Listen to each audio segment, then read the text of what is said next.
How to know someone blocked you on Roblox. Hi everyone, it's Sophia to assist you today without any delay. Let's jump right in. First, open Roblox and log into your account. Search the person's ID. If you were once friend with them and now you see add friend option, that person has blocked you. Or simply join the game they have joined. If you cannot join their game, you have been blocked.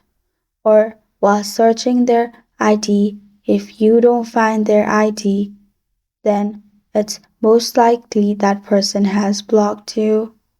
This is how to know if someone blocked you on Roblox. Thank you for joining me today. If this video helps you out, please leave a like and subscribe for more. Got a question or want to suggest a topic? Comment below. I am Sophia signing off. Until next time.